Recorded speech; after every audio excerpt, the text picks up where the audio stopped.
If your best friend committed a murder, would you help cover it up? Mama told me not to call.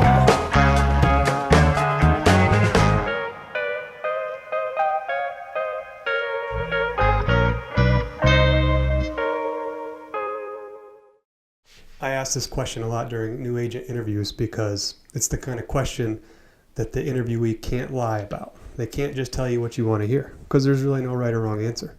Either they say, yeah, of course I'd help my best friend cover up a murder. And that just shows me that they have a lot of loyalty and they value loyalty over everything else.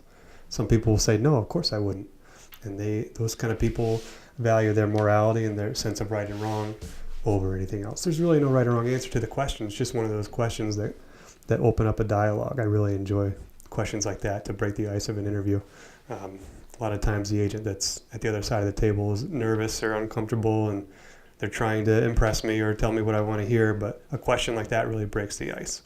And either way, there's no right or wrong answer. They just can't lie about it. And then I'll say, well, if it was your spouse, would you help cover up a murder? Would that make any difference? And then you kind of gauge and see. You just learn a lot about a person by the way they respond to a question like that, rather than, what characteristics make you think you'll be a good real estate agent or a good fit? Those are just easy questions that people can script in dialogue, but a question like that really breaks the ice and gets you going. Another question that I really like to ask a new agent is, where would your first 3 deals actually come from? And I ask them to go deep into that question and really think about where their business would come from, where their buyer clients and seller clients would actually come. And you get one of 2 answers. Sometimes they say, well, my sister-in-law's friend's brother is already ready to buy a house, and I think they'd work with me. And I'd say, good, that's one. Let's get 2 more. Well, my next door neighbor's thinking about selling, and he hasn't hired anybody yet, and I've already talked to him about the fact that I'm getting into the business, and I want to be there for him. And then you keep going and you kind of watch and gauge how the agent responds to that kind of question and how they think. And then sometimes people will say, well, I never really thought of that, or, boy, I don't really know. One thing I like to do too is I like to pull out a sheet of paper and say, hey, give me a list of 10 leads for me. Give me 10 referrals. Give me 10 buyer or seller leads right now, the 10 most likely people you think would buy or sell a house. And then some people will grab a pen, they'll start scribbling, and some people will panic and kind of freeze up a little bit. And I think that's very indicative of the potential for that agent, what their likelihood of success would be based on how they respond to these impromptu questions. Because in real estate, 80% of your sales come from people who already know you. And that's where your living will be made for the most part. So when you walk into an interview and you already have that kind of thought process ready to go, it's an indicator of the likelihood of success. Now, it doesn't mean that somebody who comes in and doesn't have a good answer to that question won't be successful, but it's one of those indicators that I like to use when we're interviewing new people and trying to make those determinations. Because the problem in real estate is, how do you identify the right personality profiles for a successful real estate agent in an industry with such a low barrier to entry? It's very easy to become a real estate agent. It takes very little effort. You have to do a pre-licensure course, pass a test, sign up for a state exam, pass the exam. Once you pass the exam, you can basically walk down the street and find most any broker will hire you, because of the way that the industry is set up. For the most part, the agents have to pay for everything and the brokers benefit. So it's not that hard to get a job. It's not that hard to find a brokerage that will hire you. And that's why I think 75% of all real estate agents fail within their first 5 years. That's crazy. It's so easy to get into the business and it's hard to stay in. 87% of all agents fail within the first 5 years. 75% fail within the first year. 3 out of 4, according to the National Association of Realtors, fail in the first 12 months. That's an awful attrition rate. And I think, like I said before, part of the reason that happens is because it's easy to get a job, but it's hard to be successful. So as a broker or as an agent, we want to try to crack that code and figure out what it is that makes agents successful, and how to train them to be successful, but also how to hire them, appropriately. The median income in 2017 for realtors in the United States was $39,900. It's nothing. It's not a very successful living for a sales career like real estate. It's very low. It's unfortunate. 80% of the agents, 20% of the agents do 80% of the business, just like any other industry, and the rest fall behind. And that's a problem that we're trying to solve here at this company too. Trying to figure out a way to help new agents become successful and have sustainable careers, and that's basically what we think about all day long. Something that I find very interesting, and for the younger generation, I think is a really good opportunity right now, is the typical realtor is a 54-year-old white female who attended college and owns a home, and the typical first-time buyer is 32 years old. 33% of the home buyers right now are first-time buyers.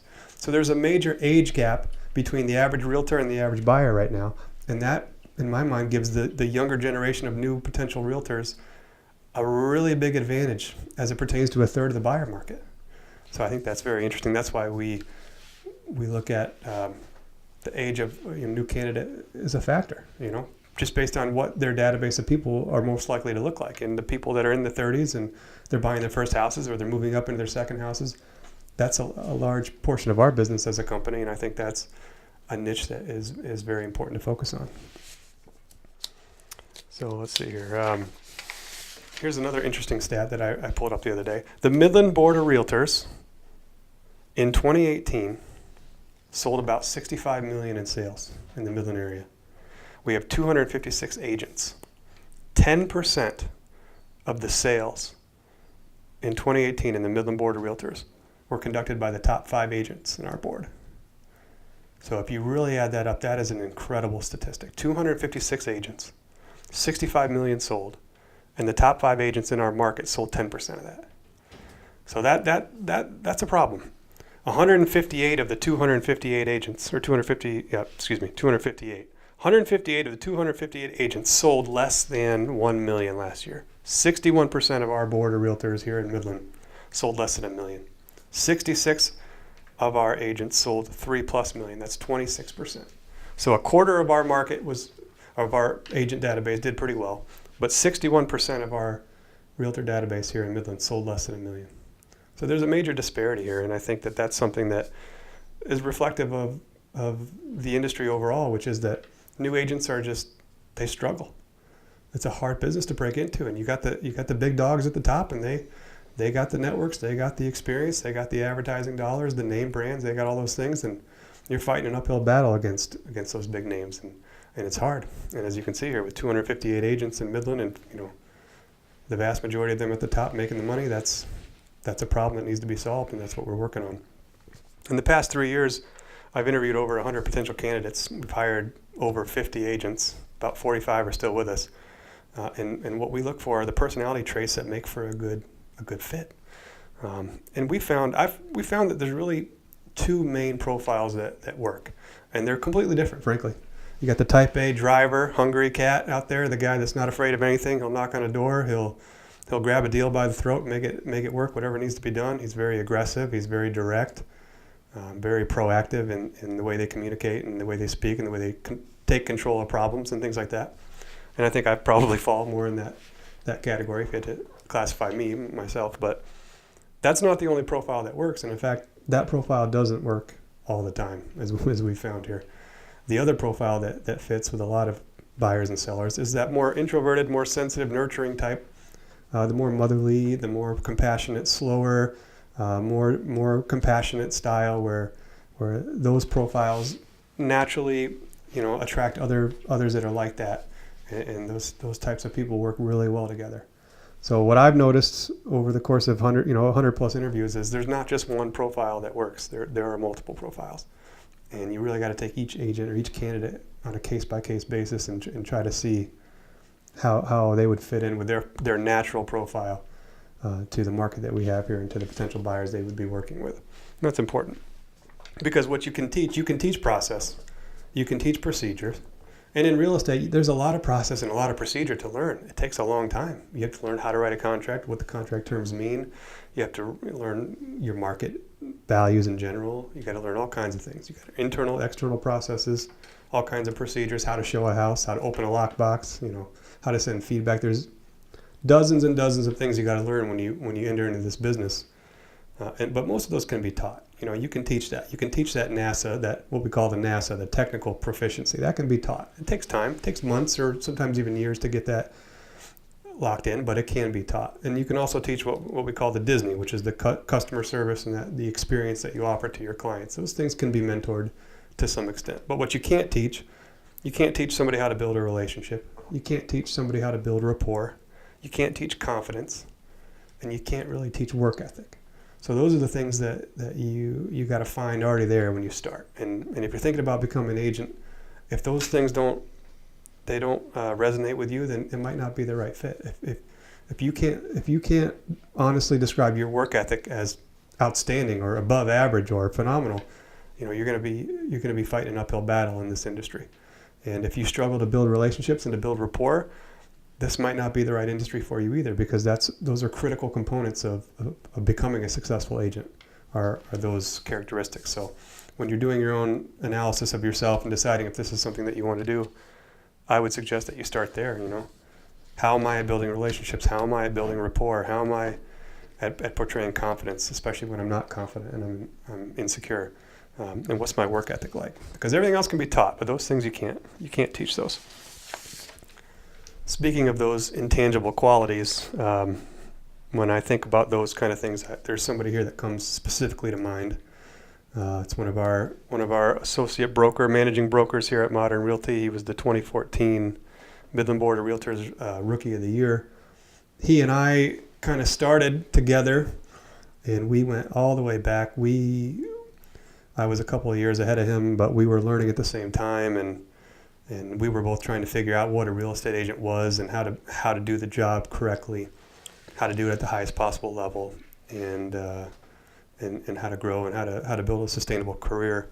When I think about that combination of that NASA proficiency and the Disney customer service, this is the first guy I think about because he excels at both. He really has figured out he was already a natural, charismatic, confident guy, and it didn't take him very long to see the value in becoming organizationally detailed and proficient in all the technical aspects of the job, because they're so important to delivering in the overall customer experience. But he kind of had that figured out from the get-go. Good friend of mine too, by the way. And he's the kind of guy that would definitely help you cover up a murder if you called him and asked him. He's a ride or die kind of guy. And he's here with me today, Kevin Crampton.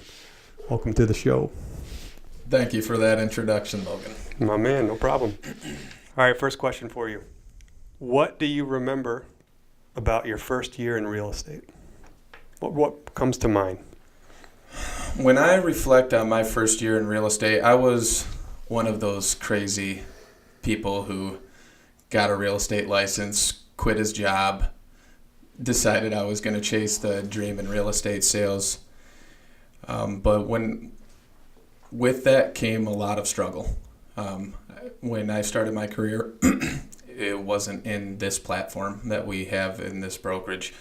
And I look back at the sacrifices that I made, but that my family made, that my wife made, and my kids made. And I look back at the fact that they never didn't believe that I was going to make it go. No matter what I put them through, no matter what I asked from them, they always did it, and they always truly believed I was going to come through for them. That in that first 12 months, just the amount of growth that I went through, and the ability to grow through failure. Mm-hmm. When I think of my first year in real estate, those are the things that I think about. Totally agree. And specifically for you, what I remember was an unmatched work ethic that you had back then. You still have it, but back then it was at a whole different level. I mean, you went months and months and months without a day off, literally without a day off. You were doing open houses all the time. You were showing houses all the time. You were doing literally anything you could to keep yourself in that job and to make that job a sustainable career for yourself and for your family.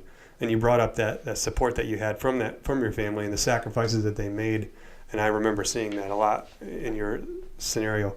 I think that family support is a critical component of an agent's chances of success. If the spouse and the family aren't 100% backing you up on this, it just doesn't work. But if you have that support, you have a shot at making it work. I wholeheartedly agree. It's going to take a lot of sacrifice from that new agent, but it's so hard as it is, especially in that first segment of your career. That support on the home front is critically important. Now, what are some of the benefits of becoming a real estate agent and having a career that you can control? What are the nice things about it? You just said it. For me, my personality profile is I've never been fulfilled or fully happy being an employee. Mm-hmm. And punching a clock and being told where to be and when to be there and how long to be there and how much I was going to get paid to do it. Sure. So having control of my life, having control of my environment, having control of those things for me is the biggest benefit, and having control of my earning potential. I like to get what I give, and so I don't want to climb the ladder and do all that. For me, I'd rather just get what I give. I think a lot of agents listening might be laughing at you right now talking about control of your time when a lot of people in this business feel like they don't have any control because they're working all the time. But I think your point is that you can literally control when you're working and when you're not working, as long as you can do that at a high level, as long as you can manage the expectations of people, you can control to a large extent the time and freedom that you have. Now, of course, a guy like you says that and he works all the time, but you're doing that because that's what you want to do and because you're trying to build something for yourself. And I'm totally cut from the same cloth as it pertains to that. I just want to be working hard for myself. And if I need to take a day off, I like to have that luxury. And I think that becoming a real estate agent and having a successful career in this industry allows that. I wrote down control of time, control of income. Like you said, you can really control to a large extent how much money you make, because in this business, by and large, your income is a direct correlation of your work ethic over time. And that's totally true. The harder you work, the luckier you get, and the more earning potential you have. And sometimes the market can value your efforts in this business at a higher amount than it would value your skills elsewhere. And that's certainly true with me and you too, probably. The other thing I wrote down was control of interaction. You can control, for the most part, who you deal with. And you don't have to deal with people that just don't fit your profile and aren't respectful or whatever. As you get more and more into the business, you have a lot of control on the clients that you select to work with and that select to work with you, and the people that are in your life, for the most part, you can control. I think those are major benefits of this job. In fact, those are the main benefits to me. Time, income, and interaction. Okay, next question. What are the most important actions to take in your first year as a real estate agent? The most important thing is that you're taking action. But for me, the most important action that you can take is any action that is conducive to building relationships and cultivating relationships. So adding new relationships to your network and nurturing the ones that you have, any actions that are conducive to that. The second would be building your sphere network. Mm-hmm. Building your sphere network and putting it all in one place. Yes. If I had advice for what you could be doing if you got your real estate license yesterday, it would be build your sphere network as big as you can get it, as broad as you can get it, and start building some strong relationships. Why is that? Sales in general, we're most familiar with real estate sales. It's relational. That's where the sales come from. The reason is that 80% of your business, as you spoke to, is going to come from those relationships, mm-hmm. your sphere network, past clients, once you get into your career. Referrals, that's where the business is going to come from. Those relationships are where those referrals are going to come from. I agree. And just to wrap that up, we got one more to go. What I wrote for what's most important in your first year is to have a process and to have a procedure. Put those in place. If you're at a place that already has them, great, all the better. If you're at a place where you got to figure it out on your own, figure it out on your own. And if you are in a scenario where you need to customize those processes and procedures to work for yourself, do it. But it's really hard to move into real estate success when you don't have a process that you can duplicate. And I know everybody talks about that all the time, but it really, really is important. You have to understand the process and the procedure so that you can demonstrate the value that you offer to your clients who need it. That's a big part of it. The other thing I wrote was role play. A lot of agents are just terrified to role play. It happens every day. I had a role play this morning, and I was really excited about the way it went. And that was because the agent came in and she was just fearless. You know, she's a little nervous when you're doing a role play, but if you can just get through that and work through those role play, answer those questions, understand what your value proposition really is by articulating it out loud, when you get into a scenario where you're defining that value to your clients face to face when it matters, it's just like anything else, just like batting practice before a game. You know, it's just like doing the reps, doing the practice, knowing what you need to say, knowing why what you're saying and why what you really are doing is a big part of that success for a new agent. And I think the more that they are willing to go through that uncomfortable process of role playing, the better they do. And that's something that I never did for years, 4, 5, 6 years into the business before I ever did it once. Yeah. And I think that was a mistake. I think I could have cut my learning curve, and I can still continue to do that if I role played more often. And I think the agents, especially the new agents, need to be doing that on a regular basis. Don't be afraid of it. Just do it, because it's in your best interest and it helps you. All right, so we're kind of touching on this now, but the last question today. What advice would you give someone thinking about getting into real estate? What would you tell them? I would say it's going to take hunger. You're going to have to be hungry to survive. Again, statistics that you brought up, which I had no idea that you were going to bring up these statistics, but they come to my mind. There's a high failure rate in real estate. You got to be hungry. And so with that being said, you got to be humble. You know, one of our sayings around our office is stay humble, stay hungry. It's going to take both of those things, and get used to being uncomfortable. You're going to have to be okay with being uncomfortable, and you're going to have to meet that resistance with the intention of breaking through it, because that's what it's going to take to grow. One of the things that I like to tell them as well is, hey, every day that you survive in the industry, it's the hardest day. Every day that you make it, it gets easier and easier and easier. If you can power through those first 3, 6, 9, 12 months, and you can get to the other side of that and still be here, you're going to be successful. That is a profound truth. All right, let's wrap it up there, right where I'm hot. I think the boot camp here that we do is a really helpful part of that. It helps agents to on-ramp quickly. Our training procedures are helping with that as well. We've produced a lot of success here as a brokerage. We had the 2011, the 14, the 15, and the 16, and the 17 Midland Board Realtor Rookie of the Year. So we're kind of getting this idea figured out pretty well. We just got to keep working on it. But my last piece of advice for somebody who's thinking about getting into this business is do it. Take the leap. Take the shot. Make the move. Get ready. Make a plan. Save some money. Dive in and go at it 100%. You'll be good. You'll be good to go. All right. Thanks for tuning in. Have a good day.